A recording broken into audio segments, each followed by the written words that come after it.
Good evening students. हम आपको chapter 2 तक केमिस्ट्री हमने समझा दी। अब चैप्टर 5 हम बायो का section the fundamental unit of life, जीवन की मौलिक इकाई। ठीक है, मतलब फंडामेंटल यूनिट ऑफ लाइफ हमारी क्या होती है इसके बारे में हम आपको बताने जा रहे हैं। We examine with in slice of cork Robert Hooke saw that the cork resembled of the structure of honeycomb consisting of many compartments. Cork is a substance which comes from the bark of tree. This was in the year 1665 when Hooke made this hence observation through a self-designed microscope. Robert Hooke called these boxes cells. Cells is a Latin word of a little room. This may seem to be a very small and significant incident, but is very important is the history of science. This was the very first someone had observed that living things appear to consist of separate units. A set of word cells or describe these units is the thing used till a stage biology. ठीक है student, आपने student ये देखा कि हम एक cork की पतली ऊपर की लेयर को स्लाइस को हमने ऑब्जर्वेशन किया। रॉबर्ट हुक ने ये पाया कि इसमें छोटे छोटे क्या होते हैं, कॉर्क रिसेंबल छोटे छोटे स्ट्रक्चर, छोटे छोटे पोर्स होते हैं जिनकी स्ट्रक्चर जो है हनी बी के कंसल्टिंग स्ट्रक्चर जैसी होती है। एक ऐसा कॉर्क एक ऐसा सब्सटेंस है, ऐसा प्रोडक्ट है जो किसी भी प्लांट्स की ऊपरी सतह पर होता है। सिंस 1665 में हुक ने इसे अपने खुद के माइक्रोस्कोप से देखा था। रॉबर्ट हुक ने इन छोटे छोटे स्ट्रक्चर्स को क्या बोला, सेल्स कहा, जिसका अर्थ होता है छोटा कमरा। ठीक है स्टूडेंट्स, ये सब स्ट्रक्चर ऑब्जर्वेशन करने के बाद हमने पाया कि एक ये ऐसी स्ट्रक्चर है जो साइंस की हिस्ट्री में एक बहुत ही इम्पॉर्टेंट घटना है। इस प्रकार सबसे पहले हुक ने देखा कि लिविंग ऑर्गेनिज्म में अलग अलग एकक होते हैं, इसलिए इनको अलग अलग वर्णन किया। What are living organism made up of, living organism किससे बने होते हैं हम ये देखें। सबसे पहले हमने देखा कि let us take a small pieces of from an onion bulb. With the help of pair of forceps we can peel off in the skins called epidermis from the concave side of the onion. This layer can be put immediately in a watch glass containing water. This will prevent it getting folded of the getting dry. What do we do? This peel. Let us take a glass slide, put a drop of water on it and transfer a small piece of the peel from the watch glass of the slide. Make sure that the peel is perfectly flat on the slide. A thin camel hair paint brush may be necessary to help transfer to peel. Now we put drop of safranin solution on this place. Follow that cover slip. Take care to avoid of bubbles while putting off the cover slip and the help of mounting needles. Ask your teacher for help. We have prepared a temporary mount of the onion peel. We can observe this slide under low lower followed by high power of a compound microscope. हमने ये देखा कि living organism किससे बने होते हैं। सबसे पहले हमने क्या लिया, ओनियन एक छोटा सा स्लाइस लिया, फिर उसे हम किसी चिमटी की हेल्प से ओनियन की ऊपर की लेयर को थोड़ा थोड़ा क्या किया, ऊपर की लेयर और इनर लेयर को ऊपर उतार दिया। इस प्रकार हमने क्या किया, जो उसकी मेम्ब्रेन स्पोर थी तो तुरंत उसके वाटर वाले एक वॉच ग्लास में रख लेते हैं। फिर उसकी मेम्ब्रेन क्या होती है, मुड़ने या ड्राई होने से बच जाए। अब इस मेम्ब्रेन्स को हम क्या करें, इसकी एक कांच की स्लाइड लेते हैं, इस पर हम एक छोटी थोड़ी वाटर की कुछ ड्रॉप्स डालते हैं। अब वॉच ग्लास में रखी मेम्ब्रेन के एक छोटे ओनियन के पील्स को स्लाइड पर रखते हैं। हम ये ऑब्जर्वेशन करते हैं कि जो मेम्ब्रेन से बिल्कुल सीधी हो, मतलब बिल्कुल मुड़ी हुई ना हो, एकदम से फ्लैट हो। एक पतला सा एक थिन पेंट ब्रश झिल्ली को स्लाइड पर रखने से, मेम्ब्रेन को स्लाइड पर रखने के आपकी हमें हेल्प कर, इस पर हम थोड़ी से सेफामाइन की कुछ बूंदें डालते हैं, फिर हम उसे किसी कवर स्लिप से क्या करते हैं, कवर कर देते हैं। अब कवर स्लिप को सुई की किसी निडल की सहायता से इसमें हम देखते हैं कि एयर के थोड़ी थोड़ी से बबल्स आने लगते हैं। अब हम अस्थाई एक स्लाइड बना लेते हैं ओनियन की और इस ऑब्जर्वेशन को देखते हैं। हमने ये पाया कि about the bubbles, when to observe we look through the lens, can we draw a structure that we able to through the microscope in observation sheet. हमने ये देखा कि ये संरचना स्ट्रक्चर हम माइक्रोस्कोप से देख सकते हैं, कागज़ से ले उसके स्ट्रक्चर, ये देखिए इसमें न्यूक्लियस दिखाई दे रहा है और सेल्स छोटे छोटे दिखाई दे रही हैं। ठीक है students, what are these structures? What are these structure? These structure look similar to each other. Together they have a big structure like onion bulb. We find from the activity that onion bulb different size have similar small structure visible under a microscope. The cells of onion peel will be look and same regardless of the size of onion they came from.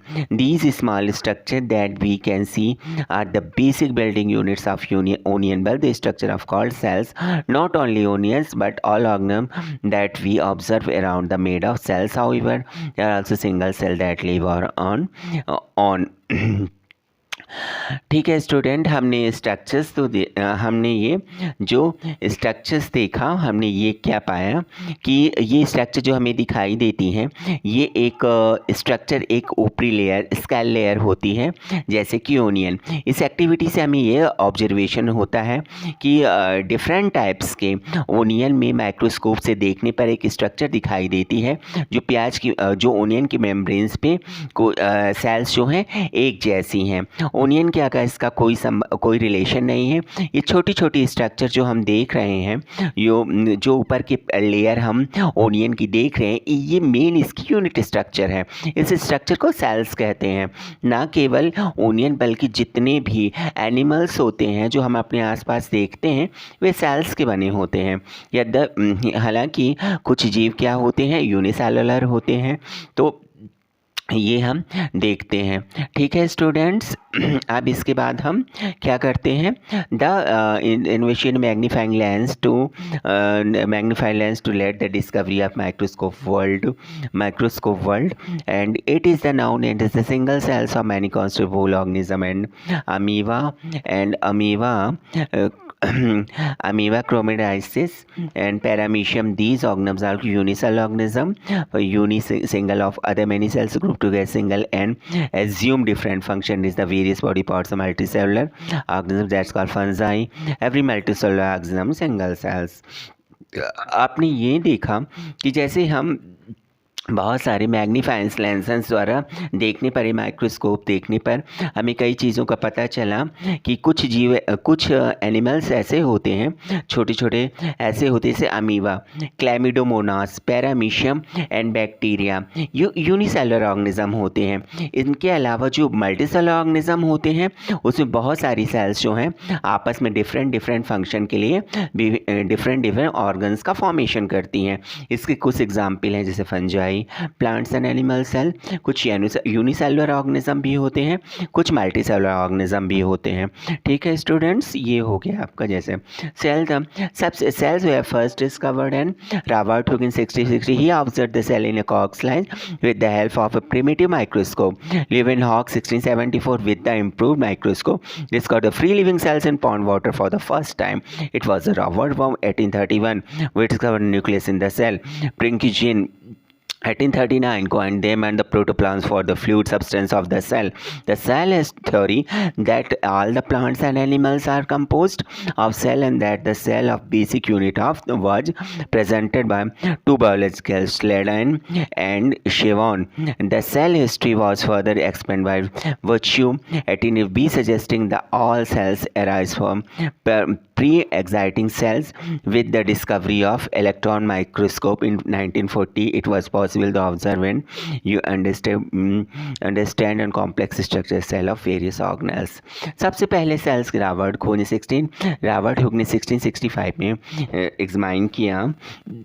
उन्होंने ये देखा कि sales को एक car की पतले से structure में एक माइक्रोस्कोप की सहायता से देखा गया, ऑब्जर्वेशन किया। ल्यूमेन हॉक 1674 ने सबसे पहले एक मॉडिफाइंग टाइप का माइक्रोस्कोप से एक पॉन्ड्स के वाटर्स में एक जीवित लिविंग सेल्स का पता लगाया। इसके बारे में खोज की। रॉबर्ट ब्राउन ने 1831 में न्यूक्लियस की खोज की। E.J. पुरिकंज ने 1835 में सेल्स में प्रेजेंट प्रोटोप्लाज्म के बारे में स्ट्रक्चर्स को खोजा। जैसे दो biologist M Schleiden and T Schwann ने सबसे पहले सेल्स बायोलॉजी के बारे में, स्ट्रक्चर्स के बारे में और इसके हिस्ट्री के बारे में पता लगाया। उनके ऑब्जर्वेशन के सभी प्लांट्स एंड एनिमल्स के सेल से बने होते हैं और ये हमारी लाइफ की सबसे इम्पॉर्टेंट स्ट्रक्चर्स होती हैं।